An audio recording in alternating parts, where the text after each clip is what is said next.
দীর্ঘদিন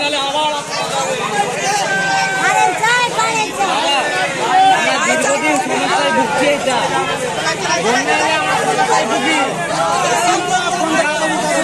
ছোট সাহেবকে সবকিছু দিয়েছি, কিন্তু পুরো হয়নি। সুবিধা সবকিছু, কিন্তু কারেন্টের ব্যবস্থা একদম ভালো নেই। 3 দিন ধরে যে কারেন্টে আমরা এত কিছু দরখাস্ত দিচ্ছি, এত কিছু অ্যাপ্লিকেশন করছি, কোনো দিকে কিচ্ছু করছে না। বারবার আমরা যাচ্ছি আর করছি, কোনো দিকে কোনো মানে ভুরুক্ষেপ দিচ্ছে না। আমার বাড়িতে ছোট ছোট ছেলে মেয়ে আছে, অসুস্থ মানুষ আছে, তাদের দিকেও দেখতে হবে। আমরা সবসময় যাচ্ছি, ফোন করছি, সবসময় গেলে কি বলছে এক্ষুনি যাচ্ছে, পরে যাচ্ছে, এই করে করে, যার কারণে আমাদেরকে পথ অবরোধ করতে বাধ্য করছে। তখন কি করবেন? আমরা গাড়ি ছাড়বো, আমাদের অন্য কিছু ব্যবস্থা করে দিতে হবে। 3 দিন ধরে আজকে আমরা ভুগছি। এটা এই জায়গাটার নাম, এই জায়গাটার নাম কত নম্বর ওয়ার্ড?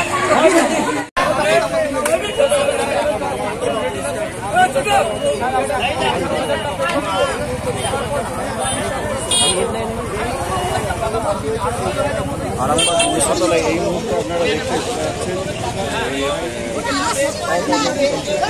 বিক্ষোভ দেখাচ্ছে। তাদের অভিযোগ এই এলাকায় নাকি 3 দিন ধরে বিদ্যুৎ সংযোগ নেই। এই বিদ্যুৎ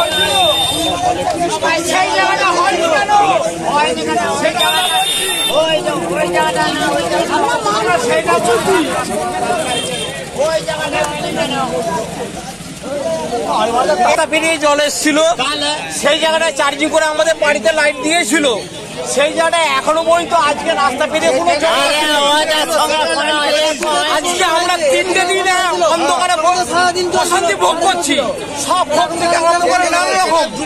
সেই জায়গাটা আমরা বাচ্চা কাচ্চা নিয়ে বসবাস করছি। আমরা কি করে বসবাস করবো সেই জায়গাটা?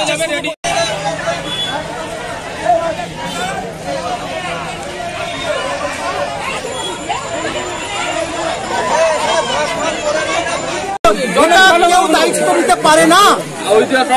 আর এই নদীর মধ্যে একটা প্রশাসন বা ইলেকট্রিক ডিপার্টমেন্ট দায়িত্ব জ্ঞানী নেবে, বছরের পর বছর ট্রান্সফর্মার বসিয়ে কনজিউমারকে লাইন দিচ্ছে। এটা কি করে চলতে পারে? এটা তো অ্যাকচুয়ালি রিভার পাচ্ছিল, চাষের কাজে এটা ব্যবহার হতো। তাহলে ইলেকট্রিক ডিপার্টমেন্টের এই দায়িত্বটা বহু আগে এই দায়িত্বটা ইলেকট্রিক ডিপার্টমেন্টের।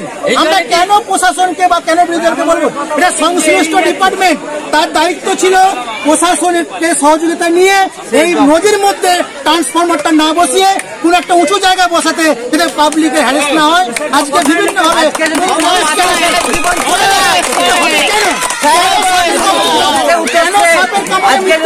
ভাবে আমরা কি বাঁচতে চাই না? বাঁচতে চাই। আপনারা দেখুন, আমাদের কোনো দাবি নাই, একটু বাঁচার অধিকার আছে। সাপের কামড়ের মরার দিনের বেলা আমরা কিছু বলিনি, রাতের বেলা আমাদের অলরেডি 3 দিনকে সাপে কামড়েছে। প্রশাসন কি আশ্বাস দিল? প্রশাসন আশ্বাস দেয় না, কিছু আশ্বাস দিচ্ছে না।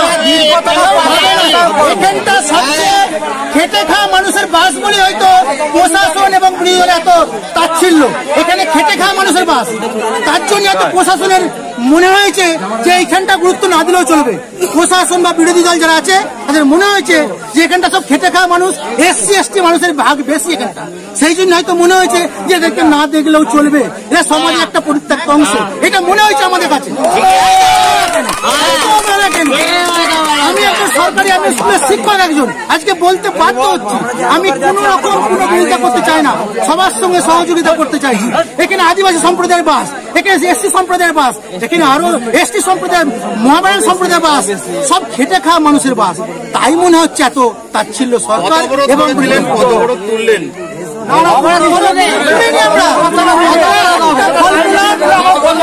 দেখলাম সরকারি আমরা দায়িত্ব নিয়ে ইলেকট্রিক অফিসে যোগাযোগ করে সকাল থেকে ওখানে আমরা বসেছিলাম, কিন্তু ইলেকট্রিক ভ্যানটা পর্যন্ত আসে। ইলেকট্রিক ভ্যানটা কখন এলো? যখন আমরা জনগণ রাস্তায় বসলাম, ইলেকট্রিক ভ্যানটা এইটা এখন পর্যন্ত পাও না। আমাদের কি বলছে? আমরা চার্জ করবো, পেট্রোলিং করবো, জানি না কোন একটা অ্যাঙ্গেল থেকে লাইনটা দেওয়া হচ্ছে না কেন জানি না।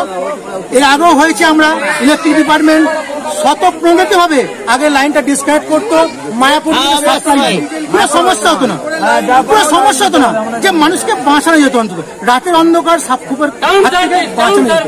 আমরা তার কিছু চাইছি না, শুধু রাতের বেলা একটু আলো চাইছি, আর বেশি কিছু আমাদের দাবি নেই। দাবি পূরণ হবে কেন যায় না, দাবিটা আমরা অন্তত আপনাদের মাধ্যমে বার্তা দিতে চাইছি শাসক দল, বিরোধী দল এবং বিশেষ করে এই সংশ্লিষ্ট ইলেকট্রিক ডিপার্টমেন্টকে আপনাদের মাধ্যমে, যে নদীর মধ্যে আপনারা ট্রান্সফর্মারটা দরকার তুলে নিন। কি দরকার আছে নদীর মধ্যে ট্রান্সফর্মার বসানো? কেন, কি প্রয়োজন আছে? আপনাদেরও তো হ্যারাসমেন্ট হচ্ছে, এটা দয়া করে আপনাদের মাধ্যমে জানাচ্ছি। আপনারাও সমাজের অনেক দিক তুলে ধরেন, আপনাদের মাধ্যমে জানাচ্ছি আপনারা সমাজের চতুর্থ স্তম্ভের মধ্যে একটা, আপনারা অনেক গুরুত্বপূর্ণ ভূমিকা পালন করেন। তাই আপনাদের মাধ্যমে জানাচ্ছি যে অন্তত নদীর মধ্যে যে রিভার পাম্প, যে ইলেকট্রিক ট্রান্সফর্মারটা আছে, সেটা কাইন্ডলি জনসাধারণ সুবিধা অন্য কোথাও বসানোর একটু ব্যবস্থা করে দিন। আমরা অপারগ হয়ে যাচ্ছি, আমরা ব্যাট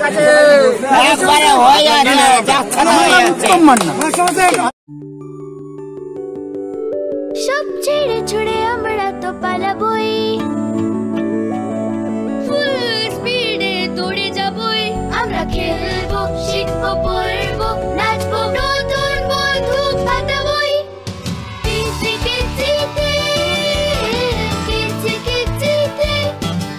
বাচ্চাদের কিডজি থেকে দূরে রাখা অসম্ভব। কিডজি, ইন্ডিয়ার ফেভারিট প্রি স্কুল।